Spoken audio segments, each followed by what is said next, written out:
Recuerdo el momento en que el teléfono salió de mi mano como si estuviera grabado en mi memoria con el filo de la furia de Jocelyn. Estábamos en la sala acristalada.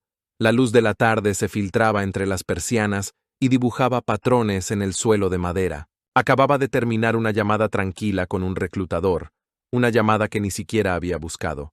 Y me quedé mirando la pantalla, pensando en mi próximo paso. Aún no había tenido el valor de responder. Me recosté en el sofá de mimbre, pasando el pulgar por el borde de los cojines. Fue entonces cuando Jocelyn entró de golpe, sus tacones resonando como un veredicto, y miró mi teléfono como si fuera una prueba en un caso que ya había ganado. No dudó ni un segundo.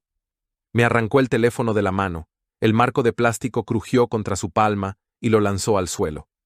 El crujido que resonó en la madera se sintió como la primera grieta en todo lo que había construido con ella. El teléfono golpeó el suelo con más fuerza que cualquier discusión que hubiéramos tenido. Lo observé deslizarse y rodar, aterrizando boca arriba en una telaraña de cristal roto. Se me cortó la respiración mientras daba un paso hacia adelante, a medio camino entre querer recogerlo y querer dejarlo allí, roto. La voz de Jocelyn rompió el silencio que siguió. «Ya no vas a necesitar esto», dijo, con los labios curvados en una mueca destinada a destruir. Esbozó una sonrisa fría, cruzó los brazos y ladeó la cabeza, esperando mi reacción. La vergüenza y el miedo chocaban en mi pecho. En sus ojos vi la versión de mí mismo que ya no toleraba. El proveedor silencioso, la figura de fondo, el hombre sin ambición. «A partir de ahora yo decidiré qué es lo mejor para ti», añadió, cada palabra impregnada de veneno. De repente, supe que ya no podía seguir fingiendo. Me agaché y recogí el teléfono, con la espalda rígida por una mezcla de rabia y alivio. La pantalla se había ennegrecido alrededor de las grietas, como una telaraña. Pasé un dedo tembloroso por el cristal y sentí como los fragmentos me cortaban la piel. Mi teléfono, mi única conexión con el mundo más allá de su control, había sido declarado inútil por la persona en quien más confiaba. Me puse de pie y lo guardé en el bolsillo, haciendo una mueca por las astillas que se clavaban en mi muslo. Sentía su mirada fija en mí, disfrutando en silencio de la escena. En ese momento entendí que no estaba furioso solo por el teléfono. Estaba furioso por el cadáver de nuestro matrimonio, por los honores que alguna vez me prodigó, por la carrera que había dejado de lado, por la voz que había aprendido a silenciar. Cerré los ojos, inhalé y exhalé. La fachada que había mantenido durante tanto tiempo se rompió, igual que aquel teléfono. Jocelyn se dio la vuelta y caminó hacia el pasillo que conducía al resto de la casa. No había vaciado el bolso de viaje que había escondido en el garaje meses atrás, cuidadosamente preparado con cosas para una emergencia que esperaba nunca llegara. La seguí en silencio, cada paso resonando en el suelo, hasta que se detuvo en el umbral de la cocina. «La cena está casi lista», dijo por encima del hombro. Su tono era seco, profesional, como si estuviéramos a punto de entrar a una reunión de negocios en vez de vivir una noche que marcaría el fin de todo en lo que alguna vez creí. No respondí. Dejé que su suposición flotara en el aire, porque sabía que esa noche no habría cena para mí. No esta vez. Me di la vuelta y me deslicé hacia el garaje. Las luces estaban tenues, pero conocía cada rincón de ese espacio, cada mancha de óxido en los estantes de metal, cada marca de aceite en el concreto. Extendí la mano hacia el bolso de viaje. La lona se sentía cálida bajo mis dedos. Lo abrí con el cierre, notando la resistencia de la tela contra el metal. Dentro estaban el pasaporte que había renovado en secreto, los billetes en efectivo que había ido guardando en la caja de herramientas cada semana después del día de pago, y el móvil desechable que había escondido bajo las vigas del ático. No había portátil, ni fotografías, ni recuerdos de la vida que estaba a punto de abandonar. El contenido era escaso, casi esquelético, pero representaba más libertad que cualquier cosa que hubiera poseído. Cerré la bolsa con un chasquido decidido y me la colgué al hombro. Arriba, la voz de Jocelyn flotaba a través de las paredes. Risas y el tintinear de copas de vino mientras preparaba los aperitivos para sus invitados. Presumía de la nueva casa en la playa en Caya, esa que ni siquiera estaba pagada aún, pero que sonaba como prueba de su éxito. Sus palabras fluían con una cadencia ensayada, tan natural para ella como respirar. Toqué mi bolsillo, donde el teléfono roto descansaba, y una extraña calma me invadió. Me di cuenta de que había estado viviendo en una jaula dorada, alimentando su ego a costa de mi propio valor. Ella se preparaba para otra de sus reuniones superficiales, mientras yo me preparaba para recuperar mi vida. Me detuve en lo alto de las escaleras y miré de reojo el bolso de viaje, tentado por un instante a dejarlo y marcharme aún más ligero. Pero sabía que necesitaría esas pocas cosas si quería tener alguna posibilidad de desaparecer. Respiré hondo, atravesé el leve aroma de su perfume que aún flotaba en el aire del pasillo, y salí por la puerta principal hacia la noche fresca. Las luces de la casa enmarcaban su silueta en la ventana de la sala, dorada y lejana, mientras recibía a sus amigos. Bajé por el camino de entrada, la bolsa golpeando contra mi cadera, el corazón latiéndome con cada paso. Llevaba conmigo solo la ropa que vestía, el pasaporte, el dinero en efectivo y el recuerdo de su voz declarándome prescindible. En el silencio de la noche, me detuve junto al bordillo y miré por última vez la casa, que se sentía más como una prisión que como un hogar. Las ventanas brillaban, y juraría que aún escuchaba su risa. Dejé que el sonido se desvaneciera mientras me adentraba en la calle, con el bolso como único peso firme a mi costado. No volví a mirar atrás. Caminé hacia la oscuridad, dejando el teléfono roto en el suelo de la sala y los restos de nuestra vida atrás. Y por primera vez en años, sentí algo nuevo. El filo crudo y embriagador de la libertad. Era algo extraño, hacer las maletas para desaparecer. No era como prepararse para un viaje de negocios o una escapada de fin de semana en la que sabías que ibas a volver. No, esto era diferente. Había una sensación de final, como poner la mano en el pomo de una puerta, sabiendo que, una vez que se cerrara tras de ti, nada de lo que quedara al otro lado te pertenecería ya, ni la casa, ni las fotos enmarcadas del pasillo, ni la mujer que estaba dentro con su risa cristalina y ojos duros como diamantes. Solo quedarían el silencio y el espacio. Aquella noche, Jocelyn actuaba como si nada se hubiera roto entre nosotros. Se movía por la casa con su vestido de seda azul marino, los tacones resonando rítmicamente sobre las baldosas mientras preparaba la cena para los invitados. Sus amigos, personas que antes toleraba y que con el tiempo había llegado a despreciar, llegarían a las 7:20. Para las 6:15 ya iba por su tercera copa de vino, apoyada contra la encimera de granito en la cocina, riendo un poco demasiado fuerte mientras describía nuestra casa de playa en Caya a su asistente por el altavoz del móvil. Yo estaba en el garaje, escuchando su voz flotar como la música de fondo en una pesadilla. Ya no sentía rabia, solo claridad, una claridad fría y eficiente. El viejo bolso de viaje estaba en la segunda estantería, junto al taladro eléctrico. Lo había mantenido vacío durante meses, no porque hubiera planeado marcharme, sino porque sabía que algún día necesitaría esa opción. Y esa noche, ese día había llegado. Lo alcancé. La cremallera estaba dura y oxidada por el desuso. Al abrirlo, sentí como si estuviera manipulando pruebas de una vida que ya no reconocía como mía. El hombre que había tolerado las pullas de Jocelyn, las humillaciones frente a sus amigos, la aplicación de rastreo que ella había instalado en mis dispositivos con la excusa de la seguridad, ese hombre había desaparecido mucho antes de que yo cruzara la puerta. Fui sacando el contenido poco a poco. Primero, el dinero en efectivo. Billetes pequeños envueltos en bandas elásticas, escondidos en un compartimento hueco de mi caja de herramientas. Había empezado a ahorrar hace 2 años, cuando noté que Jocelyn reescribía nuestro presupuesto conjunto sin decírmelo.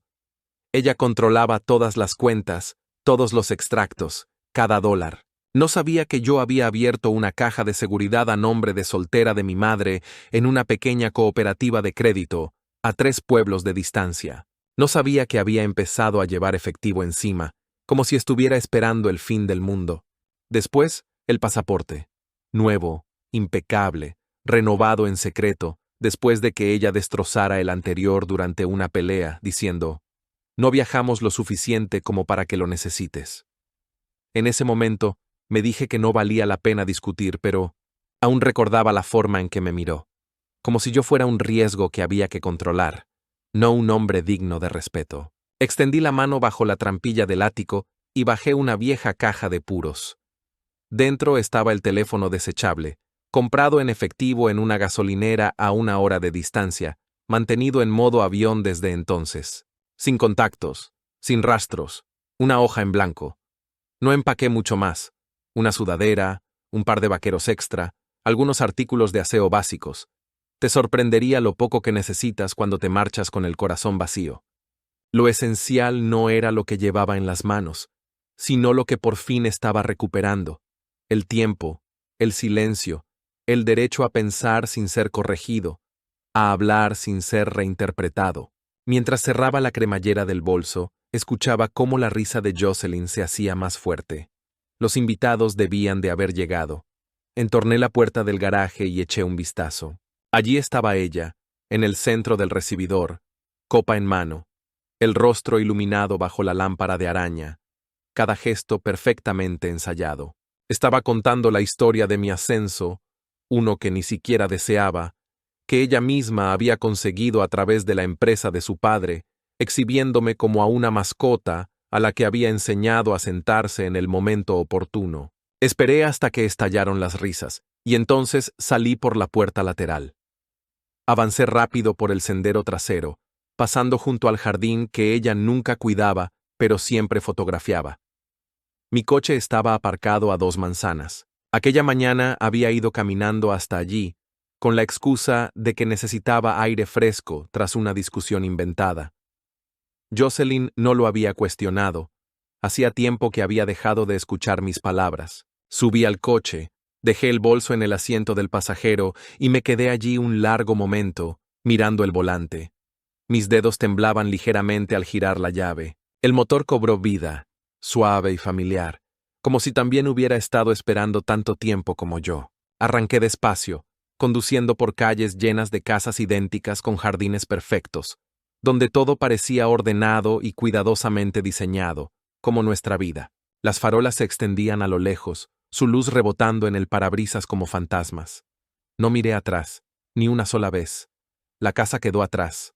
La voz de Jocelyn quedó atrás. Las expectativas, los castigos silenciosos, los años que pasé empequeñeciéndome para que ella se sintiera más cómoda. Todo eso quedaba atrás. En un semáforo en rojo, miré el teléfono roto en mi bolsillo. Lo saqué por última vez. La pantalla seguía medio encendida, una grieta atravesando el reloj digital. Lo apagué, retiré la tarjeta SIM, la partí en 2 con los dedos y la lancé a una alcantarilla al girar la esquina. Sin nota, sin advertencia, solo ausencia. Seguí conduciendo, más y más lejos, hasta que las luces de la ciudad dieron paso a los árboles y las estrellas. No lloré, no sonreí, no me sentí victorioso ni reivindicado. Me sentí en silencio, firme. Salí de la autopista horas más tarde, pagué en efectivo en un motel de carretera y me dejé caer en la cama sin quitarme la ropa. Me quedé mirando al techo durante lo que parecieron horas, escuchando los crujidos de una habitación ajena, que no me pertenecía y que tampoco necesitaba. Pensé entonces en Jocelyn, en cómo se serviría otra copa, subiría las escaleras esperando encontrarme y notaría que el aire se sentía diferente, más ligero, más vacío. La imaginé recorriendo la casa, llamando mi nombre con creciente irritación, abriendo el garaje y viendo la estantería vacía. Pero no la imaginé llorando, porque Jocelyn no lloraba por las personas, lloraba por el control. Y lo que le había quitado esa noche no era algo que pudiera encontrar en un cajón ni bajo la cama. No estaba oculto tras contraseñas ni en cuentas. Lo que me llevé fue a mí mismo, en silencio, por completo, sin su permiso. Y por primera vez en años, respiré como si el aire me perteneciera. 3 días después de desaparecer, envié el correo electrónico. Lo redacté una noche en el motel, sentado en un escritorio de laminado, bajo la luz parpadeante de una lámpara, en una habitación que olía vagamente a lejía y a resignación. Tardé horas en encontrar el tono adecuado, medido, distante, lo bastante afilado para cortar, pero no tanto como para hacer sangrar. La línea de asunto era simple: ya no tienes el control. Me imaginé a Jocelyn en su lugar habitual, en la larga isla de mármol de nuestra cocina, con el portátil abierto, el espresso humeando en la taza que le había comprado a un vendedor ambulante en Florencia. Probablemente abrió el mensaje pensando que era una hoja de cálculo reenviada o una invitación a alguna fiesta. Quizá seguía fingiendo que no pasaba nada, todavía llevando esa máscara brillante de perfección sin esfuerzo. Pero en el momento en que sus ojos cayeran sobre el contenido, sabía que esa máscara se rompería como la pantalla del teléfono que ella había destrozado. El correo empezaba con una frase que seguro le quitó el aliento. Para cuando leas esto, ya estaré en un lugar donde no se necesite permiso. Sin dramatismo, sin emoción, solo la verdad. Eso era importante. No quería discutir ni explicar. Quería cerrar la conversación que ella nunca me permitió empezar.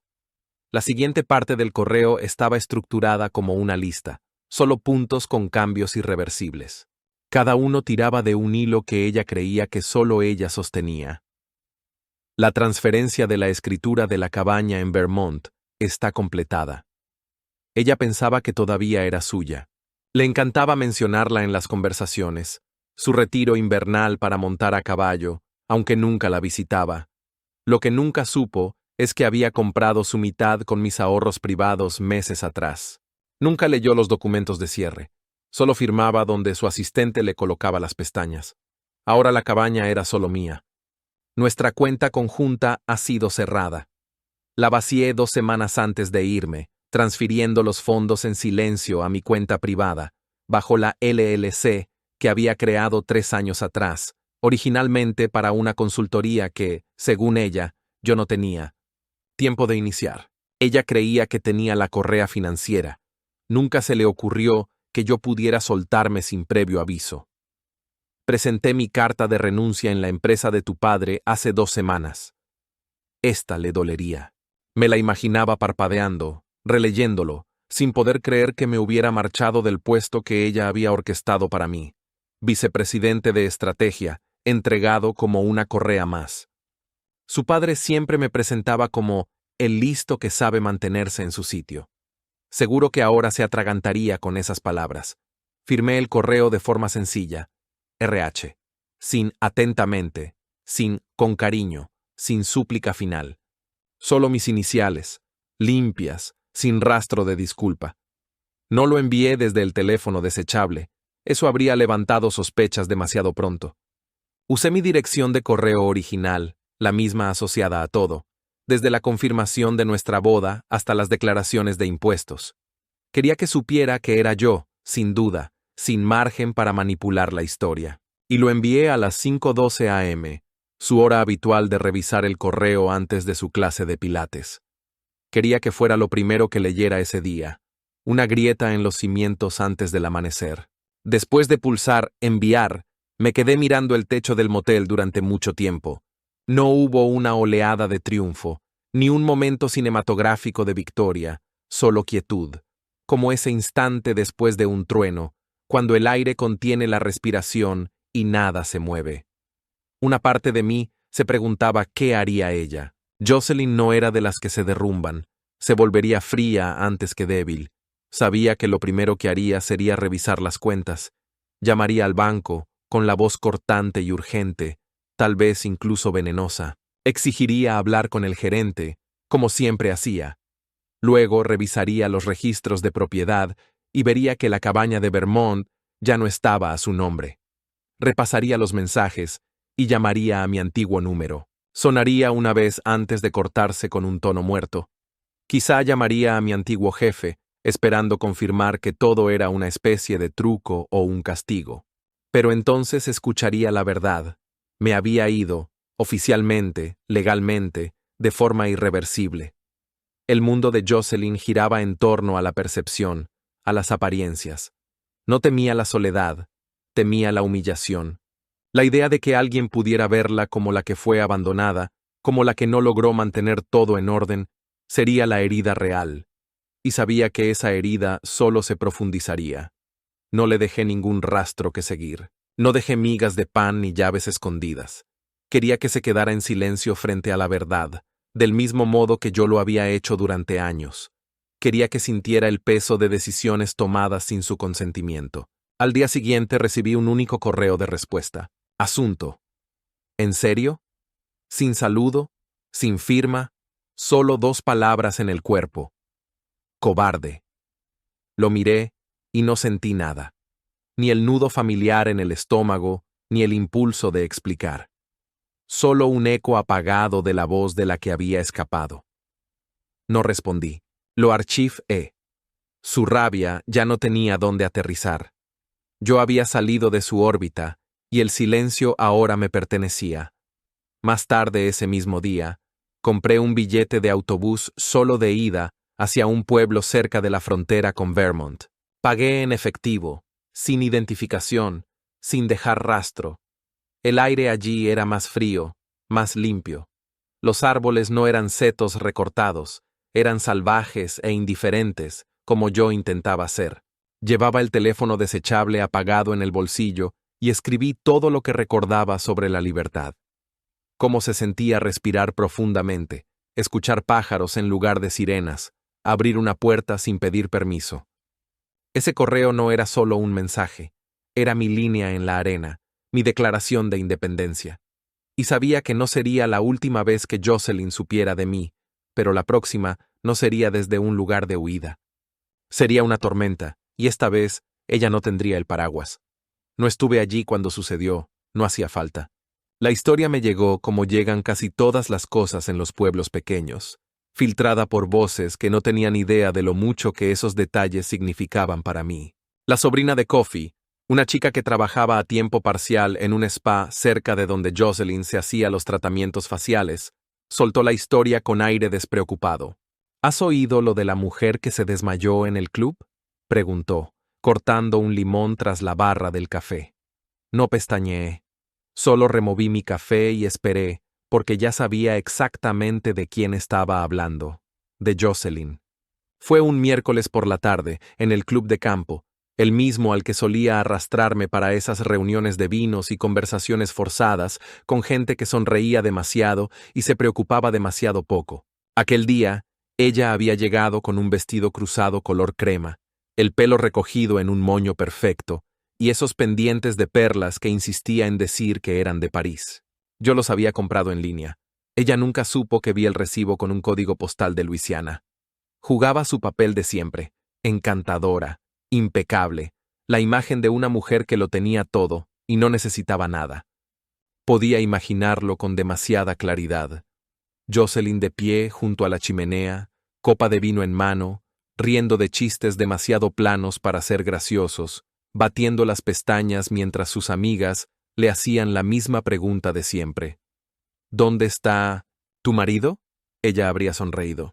Jocelyn era una maestra de la respuesta controlada, esa media risa astuta, un gesto despreocupado con la muñeca. Oh, está ocupado con el trabajo, diría. O, está de viaje, ya sabes cómo es, siempre persiguiendo algo. Pero esta vez, su mentira aún flotaba en el aire cuando su asistente entró corriendo por las puertas del club, susurrándole frenéticamente al oído. Me contaron que el rostro de Jocelyn cambió como si alguien hubiera accionado un interruptor. Toda su postura se vino abajo. Dio un traspié hacia atrás. La copa se le resbaló de los dedos y se hizo añicos en el suelo. El vino tinto manchó la alfombra color crema, extendiéndose como una herida. La asistente, una joven llamada Mallory, de la que siempre sospeché que le tenía medio terror, intentó sujetarla, pero Jocelyn se deslizó hasta el suelo junto a la chimenea, jadeando como si el aire de la sala se hubiera convertido en cenizas. Los socios del club se apresuraron a ayudarla, pero ella los apartaba. Alguien llamó a la enfermera del club. Otro llamó a una ambulancia.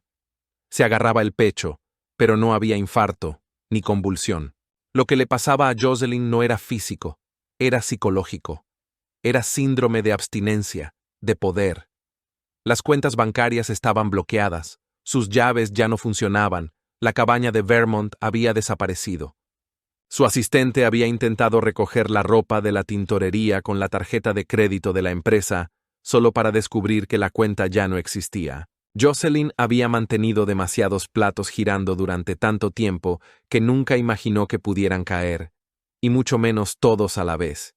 La enfermera del club le administró oxígeno. Jocelyn yacía sobre la alfombra antigua, el rostro pálido contrastando con el brillo de las perlas, una mascarilla cubriéndole la boca que antes dictaba mi vida. Cuando llegaron los paramédicos, se negó a ir al hospital. Se incorporó lentamente, rechazó la camilla, negando con la cabeza a Mallory y susurrando algo como «que no me saquen fotos». Siempre pensando en la imagen. Siempre. Aquella noche la llevaron a casa en un coche privado, con una manta sobre los hombros. Pero el daño real ya estaba hecho. Y no solo a su imagen. Por primera vez en mucho tiempo, Jocelyn se enfrentaba a una pregunta para la que no tenía respuesta, a un sistema que no podía manipular. ¿Qué pasa cuando el hombre que creías tener bajo control se marcha, llevándose todas las piezas? Me quedé en silencio con la noticia. Kofi estaba sentado frente a mí, en la trastienda de la panadería, bebiendo té de jengibre y observándome atentamente. ¿Estás bien?, preguntó. Asentí. Ella está bien, solo en shock. Se inclinó hacia adelante, apoyando los codos en la mesa de madera marcada por el tiempo. No estaba preocupada por ti, ¿verdad? Sonreí con amargura. Estaba preocupada por lo que me llevé. Kofi no dijo nada durante un rato.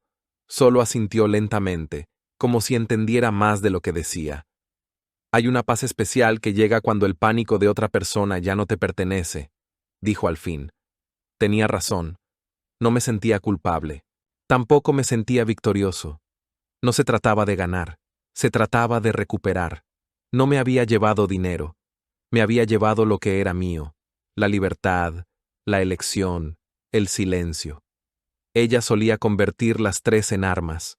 Ahora ni siquiera podía pronunciar mi nombre sin que resonara contra un muro que no había construido. Me preguntaba cómo lo explicaría después, a sus amigas, a su familia. Jocelyn no manejaba bien la disrupción. Seguro que inventaría una historia, algo sobre un ciberataque o un error administrativo.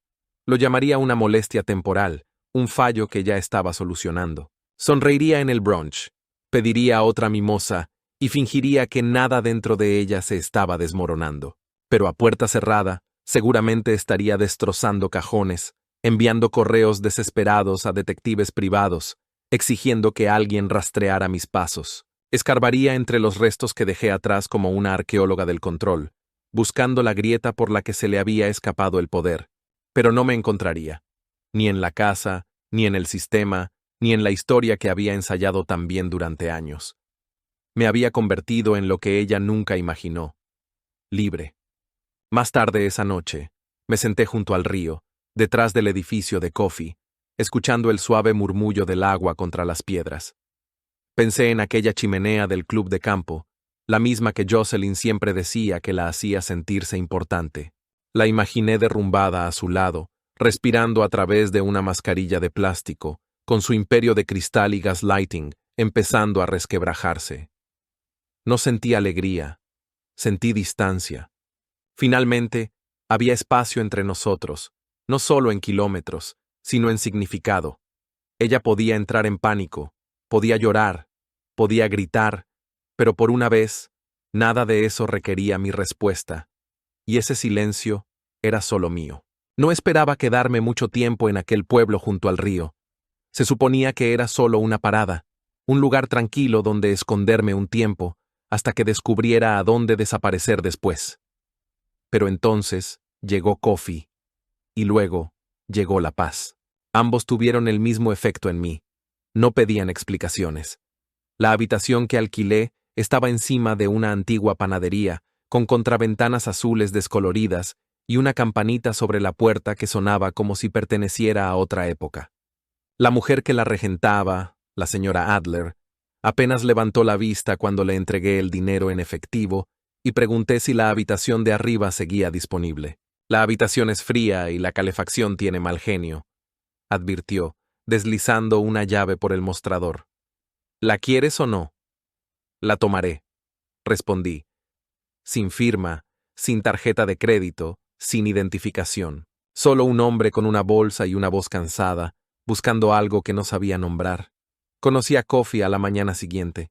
Estaba sentado en los escalones traseros, con un mal café en la mano, viendo cómo la niebla se levantaba de la orilla del río, cuando él pasó con una caña de pescar al hombro y un cigarrillo que parecía pegado permanentemente entre sus labios. Asintió una vez. Yo le devolví el gesto. Ninguno de los dos dijo nada durante casi 5 minutos. Luego, sin girarse, murmuró: «Tienes pinta de alguien que intenta olvidar algo». Solté una risita. «¿Qué te lo ha dicho?». Se encogió de hombros. Esa cara. La misma que tenía yo cuando me largué de un matrimonio de 25 años con nada más que las llaves del coche y una caja de huevos. ¿Huevos?, pregunté. No quería que ella tuviera desayuno a la mañana siguiente. Me reí. Fue la primera vez que me reía en semanas. Kofi me dijo que había sido camionero la mayor parte de su vida, hasta que las rodillas le fallaron y el silencio en la cabina se volvió demasiado pesado. Tenía una pequeña caravana a unas pocas calles y venía a la panadería cada mañana por pan del día anterior y agua caliente. Nunca preguntó de dónde venía, nunca preguntó qué había dejado atrás, pero de algún modo sabía exactamente cómo hablarle a las partes de mí que todavía estaban sangrando. Durante esa primera semana, lo seguí como un aprendiz sin título. Me enseñó a encender un fuego de verdad, no con las pilas desordenadas que había aprendido de niño, sino con paciencia e intención. «Empieza con la yesca como si te debiera dinero», decía, lanzando tiras de periódico, luego ramitas, y después los troncos. «No lo fuerces, solo guíalo». Así hacía todo, con un propósito tranquilo. Una mañana, me entregó un ejemplar gastado de El Profeta, de Khalil Gibran, y dijo: «Algunas personas necesitan sermones, otras, páginas». No sabía cuál de los dos era yo, pero lo acepté de todos modos. Dentro había sus anotaciones, comentarios en los márgenes, pequeñas estrellas al lado de frases que significaban algo para él. No lo leí de una vez. Dejé que las palabras reposaran, como el río, quietas, pacientes. En el pueblo, nadie preguntaba por qué no tenía apellido. La chica de la cafetería me llamaba R. El tipo de la ferretería me decía: «Señor silencioso». No importaba. No conocían a Jocelyn. No conocían a su padre, ni la empresa, ni las salas de juntas, ni la espiral interminable de ser observado, juzgado y moldeado hasta convertirme en una versión de mí mismo que apenas reconocía. Aquí no era nadie, y eso lo era todo. La cabaña entró en juego unas semanas después. Aún no estaba preparado para ir. Demasiados recuerdos seguían aferrados a ella. Jocelyn y yo la habíamos comprado hace 5 años, bajo la ilusión de que necesitábamos un lugar para reconectar. A ella le gustaba decir que estábamos curando experiencias, pero en realidad estábamos acumulando cosas para justificar el deterioro entre nosotros. Estaba al borde de un denso bosque en Vermont, con una chimenea de piedra, suelos irregulares y un porche que crujía si pisabas con fuerza. Jocelyn había ido 2 veces. Yo fui 5 o 6, solo, intentando recordar quién era antes de que el ruido de nuestra vida lo ocupara todo. Llamé al cuidador local, Amos, desde un teléfono público y le dije que pronto iría. «No más reformas, ¿verdad?», preguntó. «No», respondí. «No más fingir». Le pedí prestada la camioneta a Kofi, metí el bolso en la parte trasera y salí del pueblo antes del amanecer. El trayecto fue tranquilo, solo pinos, carreteras sinuosas y algún que otro estallido de estática en la radio cuando la encendía por accidente. Cuando entré en el largo camino de tierra y vi el tejado aún en pie, las ventanas intactas, exhalé algo que no sabía que estaba conteniendo. Por dentro, la cabaña olía a cedro y polvo. Nadie había tocado el lugar en meses. Encendí el fuego como Kofi me había enseñado y dejé que el calor llenara el espacio vacío. No se sentía como una casa. Se sentía como una pregunta a la que por fin había respondido. Pasé los días siguientes cortando leña, reponiendo provisiones y dejando que el silencio fuera mi compañía. Encontré mi antiguo diario en uno de los cajones, a medio llenar con notas que había escrito en secreto durante viajes de trabajo, en esos largos momentos en que Jocelyn pensaba que yo dormía a su lado. Abrí en una página donde había escrito: «¿Y si la paz no es más que la ausencia de la actuación?». Sonreí y luego cerré el cuaderno. Una noche, me senté en el porche bajo un cielo tan inmenso y negro que me mareaba. Recordé la voz de Jocelyn diciendo: «Tú naciste para la comodidad, no para el caos». Lo dijo durante una pelea de la que ni siquiera recuerdo el motivo, pero ahora comprendía cuán equivocada estaba. No había nacido para la comodidad, había nacido para el sentido. Y en aquella vida no había sentido, no desde hacía mucho tiempo. El río cercano murmuraba como si guardara secretos que yo aún no había merecido conocer. Me recosté en la vieja mecedora y cerré los ojos, escuchando el ritmo del viento, el crepitar del fuego a mis espaldas y el lejano canto de un búho. Esto era la paz, no la perfección, no el control, solo una cabaña, un hombre y un nombre que aún estaba aprendiendo a recuperar. Y Kofi tenía razón. No estaba huyendo, estaba recordando.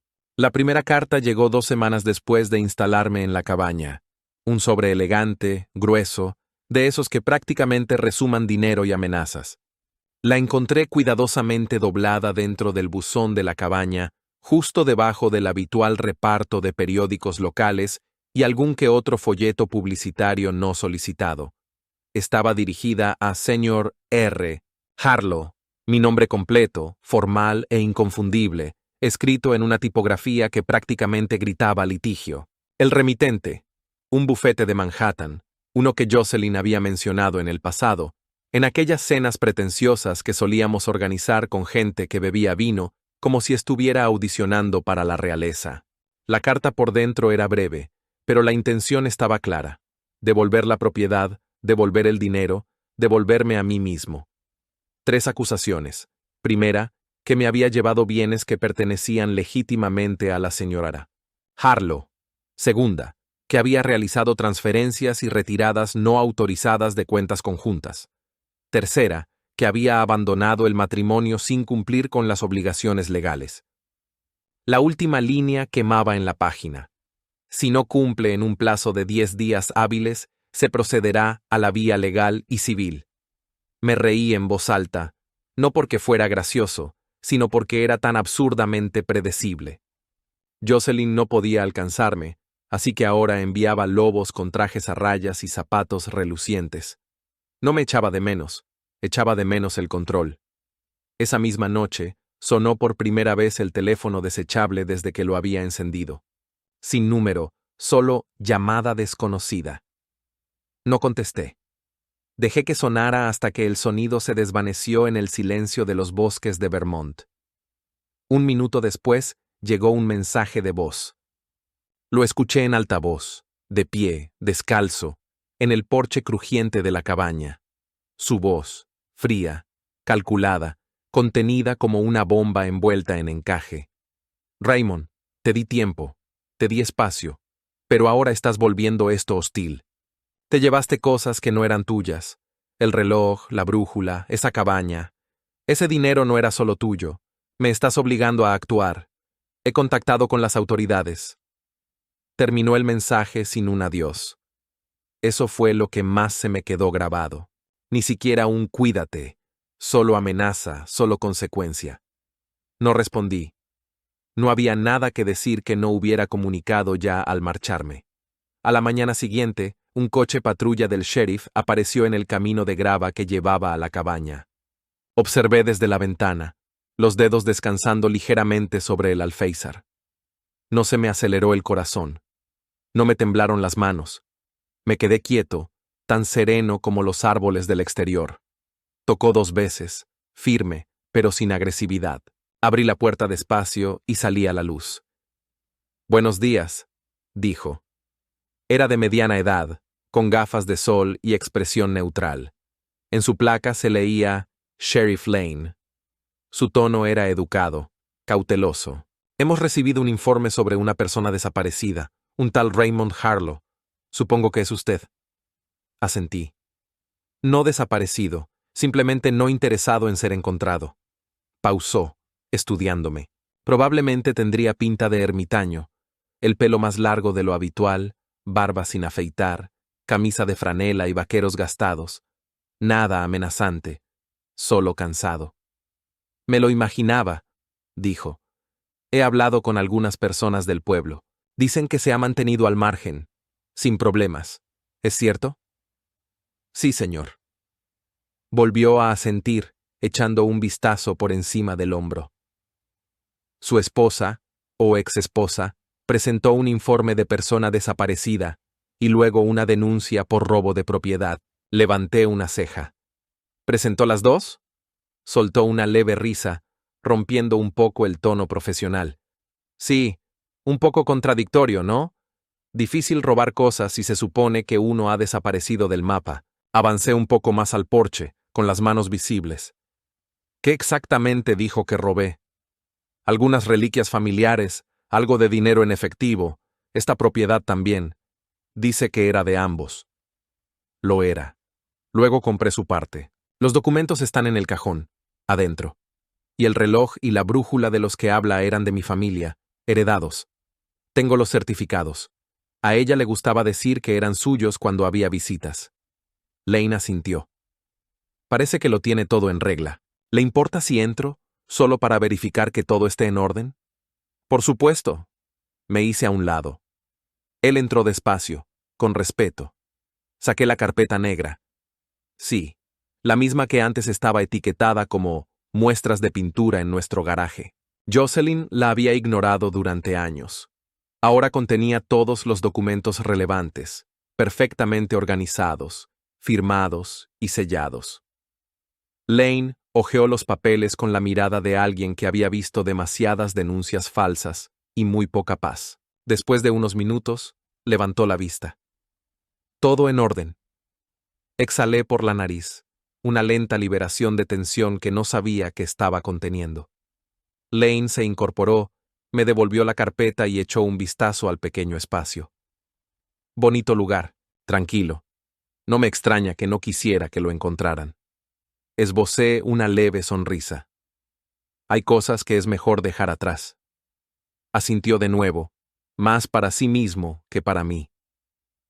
Si vuelve a enviar abogados o agentes, avíseme. Vermont tiene leyes y límites. Gracias. Empezó a caminar de regreso hacia su patrulla, luego se giró por última vez.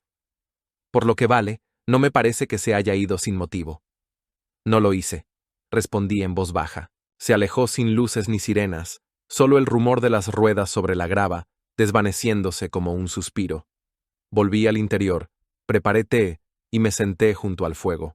La voz de Jocelyn aún resonaba en mi mente. Me estás obligando a actuar. Pero ella no lo entendía. En el momento en que destrozó mi teléfono contra el suelo del salón, ya había forzado mi mano. Ahora tenía abogados, investigadores. Probablemente intentaría congelar cuentas a continuación o buscar cláusulas ocultas en los acuerdos prenupciales que firmamos hace años. Pero no importaba. Podría librar una guerra en 100 frentes, pero ninguno la llevaría aquí. Aquí no me estaba escondiendo, me había ido. Y ningún juez, ningún agente, ningún bufete de abogados en una torre de cristal podría emitir una orden para lo único que nunca podría recuperar: mi libertad. Siempre me subestimó. Ese fue su primer error. Para Jocelyn, yo era el callado, el complaciente, el hombre que se perdía entre trajes a medida y decía sí en las cenas solo para mantener la paz. Yo manejaba hojas de cálculo, no estrategias, calendarios, no confrontaciones. Nunca pensó que tuviera colmillos, y mucho menos que tuviera pruebas. Pero las tenía. Oh, claro que las tenía. Todas guardadas en una carpeta negra mate que había etiquetado como muestras de pintura años atrás, cuando renovamos la habitación de invitados. Ella ni siquiera la miró entonces. La apartó como si fuera un trasto más, probablemente pensando que era otro de mis proyectos caseros sin importancia, pero dentro, entre hojas en blanco y muestras reales, había documentos que arrancarían la máscara de todo lo que había construido. Recuerdo cuando empecé a recopilarlos. No fue un gran momento, fue algo que fue creciendo, como un fuego lento. Me di cuenta de que la empresa que dirigía su padre, esa misma a la que me atrajeron, no solo era manipuladora, sino sucia. Y Jocelyn no era solo una marioneta. Le permitían mover algunos hilos también.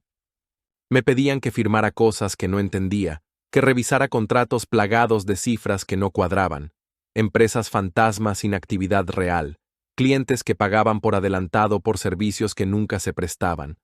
La primera vez que lo cuestioné, Jocelyn me dio una palmada en la mano como a un niño. Raymond, céntrate en tu departamento, dijo, sonriendo como si estuviera calmando a un niño a punto de hacer demasiadas preguntas. No hace falta que juegues a detective. Así que no discutí. Observé. Empecé a copiar cosas, facturas, cadenas de correos, informes de gastos que no cuadraban. Fui armando el archivo, pieza por pieza, a lo largo de 2 años. Ella nunca lo notó porque siempre estaba demasiado ocupada gestionando apariencias. Pensaba que el control significaba que nunca encontraría las grietas. Pero yo nunca intenté destruir su mundo, solo quería entender por qué me hacía sentir que me estaba ahogando. Los recibos de sobornos fueron el punto de inflexión. Enterrados en una carpeta marcada como Iniciativa de Desarrollo Comunitario, había cheques escaneados y confirmaciones de transferencias, pagos a funcionarios municipales por aprobaciones de zonificación en proyectos que nunca se llevaron a cabo. La firma de su padre estaba allí, y la de ella también. Recuerdo que me senté durante horas en el garaje con esos documentos, el estómago hecho un nudo. Una parte de mí quería confrontarla, otra parte pensaba que si lo hacía, ella confesaría, se disculparía, diría que se le había ido de las manos. Pero luego la escuché por teléfono esa misma noche, riéndose con alguien, con una voz casual, despreocupada. Al final todos firman, dijo. Solo hay que hacerles sentir que lo eligen. Entonces supe que no estaba casado con alguien que jugaba sucio. Estaba casado con alguien que creía que la manipulación era una forma de misericordia. Así que guardé el archivo a buen recaudo, sin tocarlo, esperando. Después de irme, hice 6 copias, impresas, encuadernadas, protegidas. Envié 5 de ellas desde diferentes pueblos a lo largo de mi ruta hacia el norte, cada sobre dirigido a mano. La primera fue para una periodista llamada Lydia Bone. Había escrito un reportaje hace 2 años sobre corrupción en el sector inmobiliario y estuvo a punto de destapar el negocio de la familia de Jocelyn antes de que fuera silenciado bajo amenazas legales. Ella había guardado silencio después de aquello, pero yo no la había olvidado. El segundo sobre lo envié a 2 exempleados que habían sido despedidos de forma abrupta. Jocelyn lo había contado con orgullo después de una de sus clases de yoga. Hablaban demasiado, le dijo a una amiga mientras bebía de una botella de agua de marca. Los solté antes de que se pusieran listos. Una de ellas, Amanda Green, me había enviado un correo una vez, preguntándome si había visto los presupuestos revisados. Decía que había algo que no le cuadraba. Nunca le respondí. En aquel entonces tenía miedo. Ahora le debía claridad. El tercero lo envié a un auditor gubernamental que había revisado una compra de terrenos estancada en el distrito histórico de la ciudad. Jocelyn se había jactado de haber logrado que se retirara. Pensé que le gustaría echarle un segundo vistazo. El cuarto lo envié a su primo, Bennett, al que ella detestaba. Una vez lo llamó el parásito de la familia, pero siempre sonreía cuando estaba conmigo. No le tenía ningún aprecio, y sabía que si alguien disfrutaría hincándole el diente a la verdad, sería él. El último sobre me lo quedé yo. Un seguro. No solo por protección, sino como prueba, para recordarme que no había imaginado lo que había visto, que todos esos años en los que me había hecho pensar que era paranoico o demasiado emocional, no eran más que una táctica. Los documentos eran mi ancla a la realidad. No le envié uno a ella. Eso fue intencionado. Quería que se enterara por terceros. Quería que la confusión llegara lenta, como una mancha extendiéndose en un mantel blanco. Primero una llamada de alguien inesperado, luego un golpe en la puerta de la oficina, después un titular, una pregunta que no podría responder con una sonrisa. Y, con el tiempo, el pánico. El día que los correos empezaron a filtrarse a la prensa, yo estaba sentado en un diner junto a la Ruta 47, comiendo tostadas y viendo a un par de adolescentes intentar arreglar una máquina expendedora atascada. Mi teléfono vibró una vez, luego otra, Y después, sin parar. No había dado ese número a nadie, pero no importaba. La noticia se estaba propagando. Esa tarde recibí un mensaje de Kofi. Hermano, has salido en las noticias. Portada. Entré en la ferretería y compré el periódico. Y allí estaba. Denunciante destapa corrupción en importante firma de desarrollo. CEO y familia bajo investigación. Me senté en el aparcamiento y leí el artículo 2 veces. No mencionaban mi nombre, pero no me importaba. No se trataba de crédito, se trataba de la verdad. Imaginé a Jocelyn en su oficina, en aquella torre de cristal del centro, recibiendo una llamada de su padre justo cuando la noticia saltaba a los medios. Casi podía escuchar el sonido de sus tacones mientras recorría el pasillo exigiendo que alguien arreglara la situación. Pero esta vez, nadie podía, porque yo no había gritado, no había llegado con un abogado ni con un equipo de cámaras, solo había guardado los recibos. Ella siempre pensó que yo era el marido inofensivo, el callado, el buen soldado. Ese fue su segundo error. Y ahora su imperio se estaba resquebrajando, igual que aquel teléfono en el suelo del salón. Era media mañana cuando escuché los golpes, 3 toques rápidos, luego nada. Estaba a mitad de partir leña detrás de la cabaña, el sudor corriéndome por la espalda, el hacha pesada en mis manos. No esperaba a nadie. No recibía visitas, no aquí, no en este tipo de silencio. Así que por un instante me quedé inmóvil, con la respiración atrapada entre la sospecha y algo más suave, la esperanza. Rodeé la cabaña, las botas crujiendo sobre la grava, y vi la silueta a través de la puerta mosquitera, figura menuda, hombros encogidos, las manos cruzadas al frente como si no estuviera segura de pertenecer allí. Conocía esa postura. La había visto en espejos y en las fotos familiares que Jocelyn curaba como si fueran de una galería.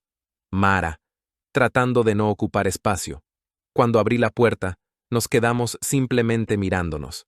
Sus ojos escudriñaban mi rostro como si esperara que me transformara, que sonriera o dijera algo familiar que confirmara que no se había equivocado.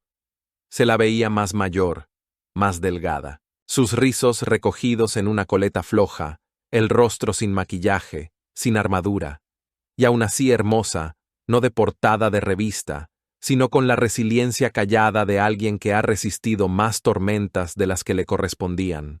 «Hola», dijo, casi en un susurro. «Hola», logré decir, con la voz atrapada en el peso de 1000 mensajes no enviados. «Te encontré», dijo, como si ni ella misma lo creyera. Abrí más la puerta. «¿Quieres pasar?» Entró con cautela, los ojos recorriendo la cabaña, la leña apilada ordenadamente junto a la chimenea, la tetera soltando un suave silbido de vapor en la estufa, la silla con el libro a medio leer colgado del brazo. Fue la primera vez que me di cuenta de lo pequeña que era la cabaña, no por el espacio, sino por su simplicidad. Todo aquí tenía un propósito, todo aquí era mío. No se sentó, se quedó de pie en el centro de la sala, mirándome como si estuviera viendo a un fantasma. «No te envió tu madre, ¿verdad?» Mara negó con la cabeza. «No sabe que estoy aquí. Creo que todavía intenta controlar la versión de la historia. Le está diciendo a la gente que estás en una especie de retiro, que necesitabas tiempo por salud mental». Solté una risa amarga. «Por supuesto que sí. Sabía que mentía», añadió. «No suena asustada, suena furiosa, porque ha perdido algo que no puede recuperar», dije. «El control». Mara bajó la mirada a sus manos, los dedos entrelazándose nerviosos. «No me dijiste que te ibas». «No», respondí en voz baja. «No lo hice». «¿Por qué?» Me senté en la silla, los codos apoyados en las rodillas, sin saber cómo condensar años de desgaste en una sola respuesta. «Porque no quería que sintieras que tenías que elegir un bando, porque no estaba seguro de si iba a volver, y porque no estaba preparado para ver la mirada que me estás dando ahora mismo». Parpadeó. «¿Qué mirada?» Como si fuera un desconocido. El silencio se espesó entre nosotros. Finalmente, se sentó frente a mí, posándose en el borde del sofá como si pudiera morderla. «No eres un desconocido», dijo, «pero tampoco eres el mismo». «No lo soy», asentí. Me estaba muriendo poco a poco en esa casa, Mara. Tu madre no me pegaba, no me gritaba. Solo reescribía quién era yo, expectativa tras expectativa. Y yo lo permití. Ella asintió despacio, los ojos brillando. Antes pensaba que eras débil. No me inmuté. Dejé que flotara entre nosotros. Lo sé. Pensaba que no te defendías porque no te importaba, continuó. Pero ahora lo entiendo. No es que no te importara. Estabas sobreviviendo. Era lo único que sabía hacer en aquel momento, dije. Pero cuando rompió mi teléfono aquel día, cuando me miró a los ojos y dijo, a partir de ahora, yo decidiré lo que es mejor para ti, comprendí que realmente lo creía. Y entendí que no podía seguir existiendo como la versión de otra persona de mí mismo. Ella volvió a mirar la habitación, observándola con una nueva suavidad. Esto es diferente. Es tranquilo, respondí. Pero es real. Se acercó a la repisa de la chimenea, donde ahora descansaban la brújula de mi abuelo y el reloj de mi madre, como reliquias de la vida que había dejado atrás. Alargó la mano y tocó el reloj con dedos cuidadosos.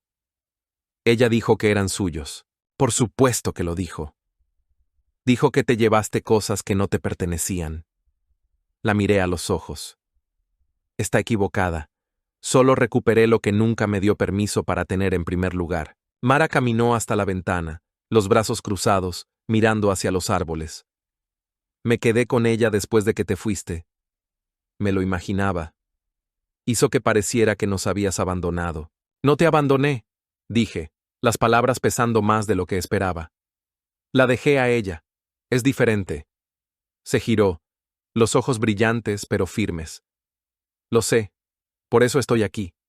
Entonces me levanté, caminé hacia ella y la abracé. No lloró de inmediato, pero su cuerpo se amoldó al mío como si recordara algo que no había sentido en mucho tiempo: seguridad. Su mejilla descansó en mi hombro y nos quedamos así, con la cabaña respirando a nuestro alrededor. Se quedó 3 días. Cocinamos comidas sencillas: pasta, sopa, tortitas que se nos quemaban de un lado. Caminamos por senderos que no llevaban a ningún lugar en particular. No hablamos mucho de Jocelyn. No hacía falta. Hubo pausas llenas de comprensión, silencios que antes pesaban y que ahora sanaban. La última noche, nos sentamos junto al fuego. Ella sorbía chocolate caliente y yo tomaba té, observando las llamas retorcerse como recuerdos que no queríamos tocar demasiado pronto.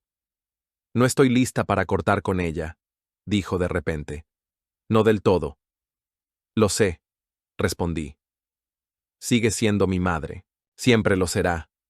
Solo que no quiero volver a estar ciega. No lo estás, le dije.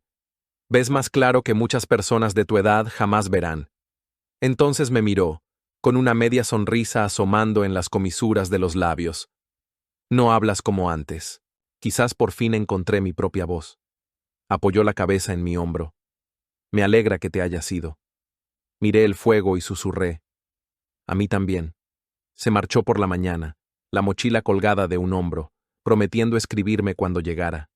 La observé caminar por el sendero hasta que los árboles la envolvieron, y cuando volví a entrar en la cabaña ya no se sentía como un refugio, sino como un hogar, porque alguien a quien amaba me había visto. No la versión que Jocelyn había pintado, no la sombra que había sido, sino el hombre que se eligió a sí mismo y que por fin recordaba su propio valor. Las salas de tribunal tienen una manera de vaciar el sonido del aire. Incluso antes de que alguien hable, hay ese silencio denso, como si las paredes hubieran escuchado ya demasiadas mentiras como para sorprenderse por algo. Yo estaba sentado allí, con un traje gris que ahora me quedaba un poco más holgado, las manos cruzadas con calma sobre el regazo. No llevaba corbata. A Jocelyn le desagradaba. Decía que los hombres sin corbata parecían descuidados. No la llevé a propósito. Ella entró con su teatralidad habitual, el cabello recogido, el maquillaje impecable, un vestido negro entallado a la perfección. Sus tacones resonaban contra el suelo pulido, como el metrónomo de su arrogancia. No me miró. No lo necesitaba. Yo ya no era el objetivo. Era el obstáculo, la complicación, el hombre que se negaba a quedar borrado. El juez nos llamó al frente. No era un juicio penal, al menos no todavía. Esto era civil, financiero, estratégico. Jocelyn quería recuperar lo que insistía que era suyo: el acceso a la cabaña de Vermont, la anulación de la transferencia de la escritura, el reembolso de fondos que decía que yo había malversado. Pero todos sabíamos que era más que dinero. Siempre lo era con ella. Los abogados hicieron su danza. El suyo, un hombre alto y engreído con un traje carísimo, hablaba con esa seguridad que solo tienen los que nacen entre privilegios. La pintó como la víctima de una marcha repentina e irracional. Dijo que me había fugado sin explicación, llevándome activos conjuntos en el proceso. Incluso insinuó inestabilidad mental, usando palabras como comportamiento errático y desaparición inesperada. Mi abogada, una mujer discreta llamada Devon Lane, no alzó la voz ni una sola vez. Dejaba que el silencio entre sus frases cargara con el peso. Cuando el juez pidió documentación, ella entregó la carpeta negra, esa que Jocelyn había ignorado durante años. Dentro no solo estaba la prueba de mi legítima propiedad de la cabaña y de los fondos, sino también la semilla de algo mucho mayor. Conflictos de interés, firmas falsificadas, movimientos financieros no declarados vinculados a la empresa familiar de 1960. Jocelyn. El juez, de mediana edad, severo, con mirada cansada y un tono que dejaba claro que detestaba los teatros, hojeó los documentos lentamente, con expresión impenetrable. Luego alzó la vista hacia Jocelyn. Señora Harlow, ¿puede verificar la autenticidad de las firmas en estos contratos de desarrollo? Ella parpadeó. ¿Perdón? Estos contratos, repitió, levantando un conjunto de papeles de la carpeta. Aquí aparecen sus iniciales en pagos que superan los límites legales de reporte. ¿Era usted consciente de estas transacciones? Su abogado se levantó. Su señoría, teníamos entendido que esta audiencia trataba sobre derechos de propiedad y división de activos. Así es, interrumpió el juez.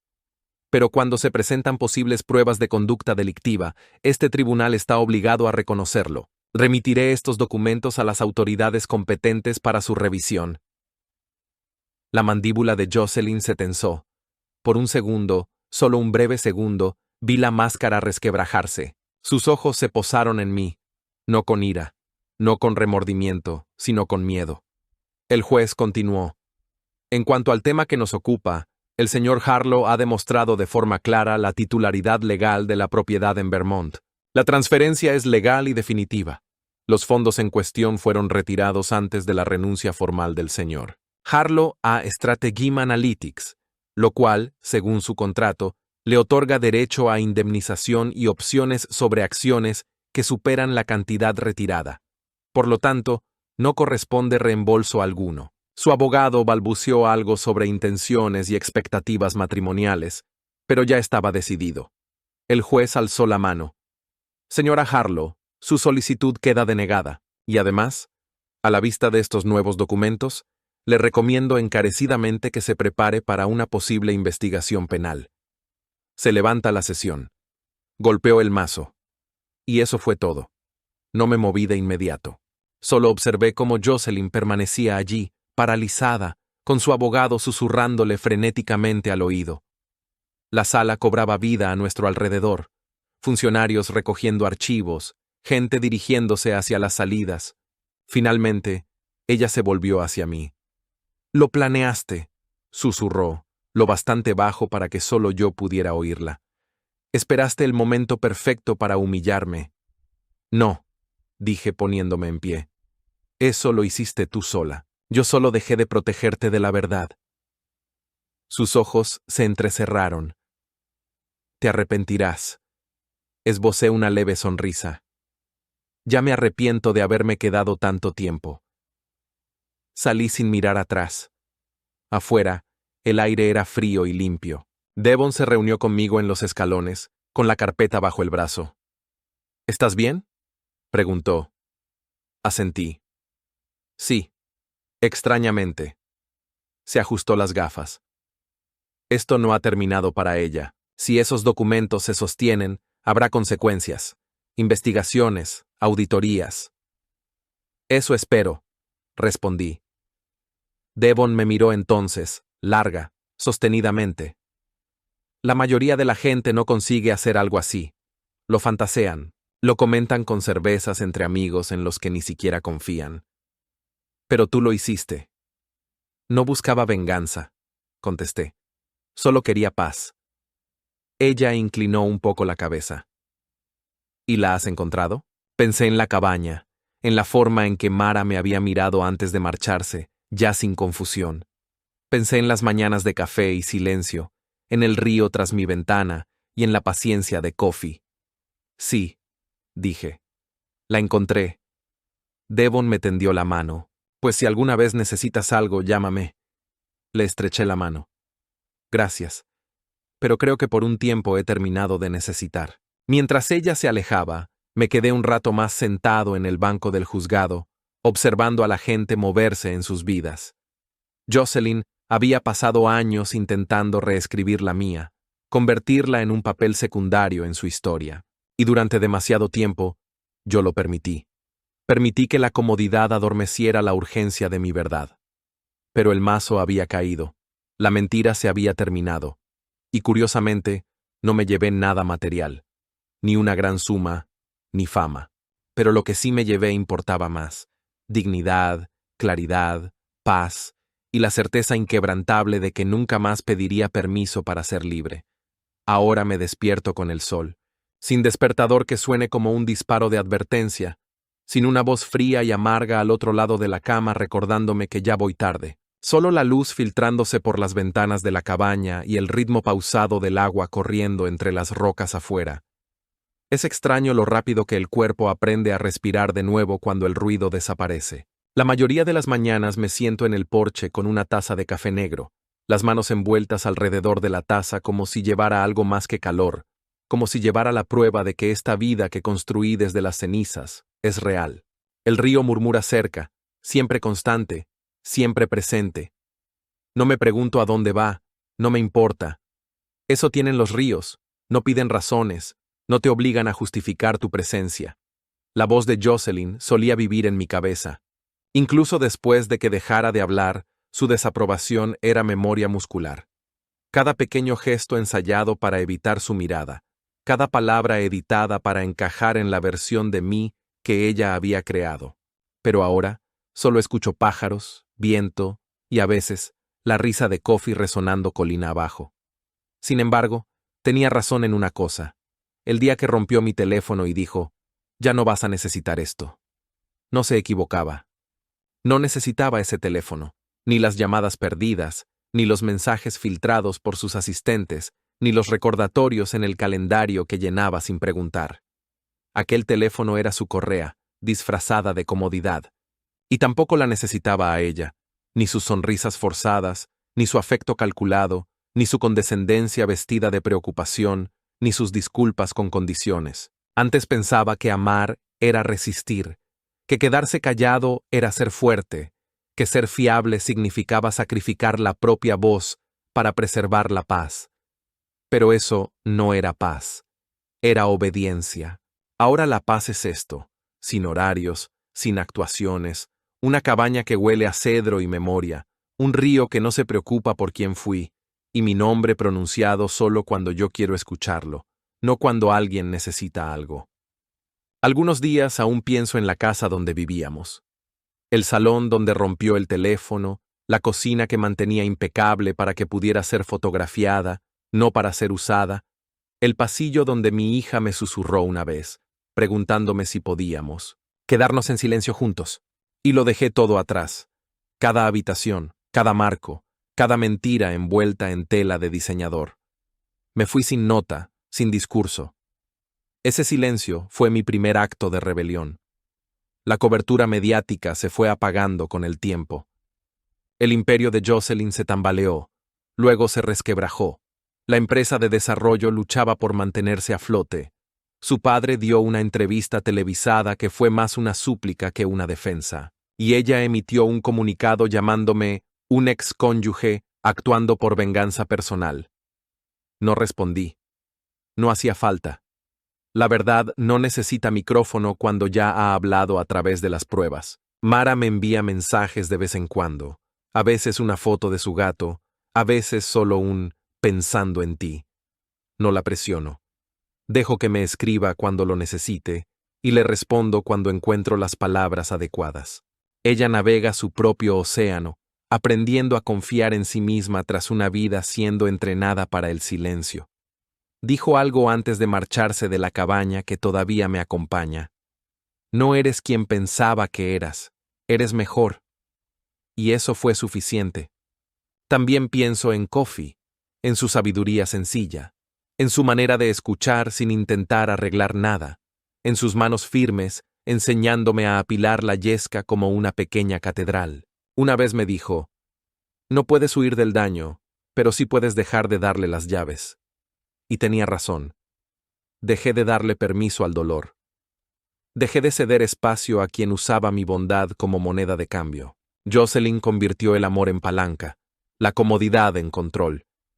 Pero al final, fue su propia mano la que inclinó la balanza aquel día en el salón, cuando rompió mi teléfono y dijo que decidiría lo que era mejor para mí. Ese fue el momento en que dejé de ser suyo. Ahora pienso en ese momento no con ira, sino con claridad. Esa escena ya no me persigue, me libera, porque fue la última vez que confundió mi silencio con sumisión. Ahora hablo, a veces solo al viento o al fuego o a las páginas del cuaderno que guardo junto a la cama. Pero cada palabra que digo es mía, no prestada, no aprobada, mía. He empezado a tallar pequeñas figuras de madera por las noches, torpes, desiguales. No lo hago por habilidad, lo hago por quietud. Hay algo reconfortante en moldear algo con las propias manos cuando tu vida antes era moldeada por las expectativas de otro. Aquí nadie me conoce como su esposo. Nadie me conoce como el vicepresidente, ni como el que se casó por encima de su liga, ni como el que tuvo suerte de que Jocelyn lo eligiera.